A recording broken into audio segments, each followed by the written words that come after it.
Omwami Roden White Kabako akyasinze okuzanyira ku stage kwegamba okukira okwagala okuzimenya oba bw'abeera takozesezza maanyi mangi tasobola kuyimba bulungi tasobola kuzina so omwami oyo ekimuliko olunaku olwaleero ani yali amanyi nti Kabako alifuna omukyala kwegamba amumalawo okusinga music ono gwazina okukira okumutta obussi naye yambula amasati yonna n'asigala nga tayambadde bannange oluvuddeyo kati ekyasinze okutujja enviiri ku mutwe omwami ono okuba nti yeefuniddeyo munnange gwasogonyola ettooke gwalya naye ettooke oba tukiyite tutya simanyi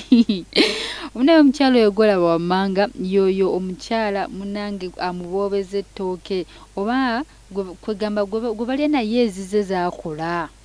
era nga kigambibwa mbu omukyala oyo alina emyaka 23 bannange naye mukama katonda abakyala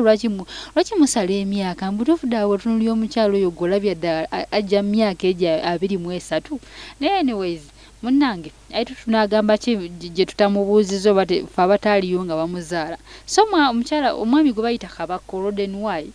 yalabise nti yeewangulidde ekijuujulu ekyo ekyeru amatabuta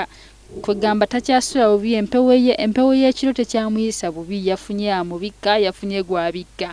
byonna kwegamba katulinde bulinzi mbaga nyakwanjula era banaaba byonna ebisobye ffe tugenda kubanga tubibaleetera buli kimu kubanga amawulire yonna gye gaba tulina okugasokonolayo era nze Sandra Lian let's meet some other time make sure you subscribe I love you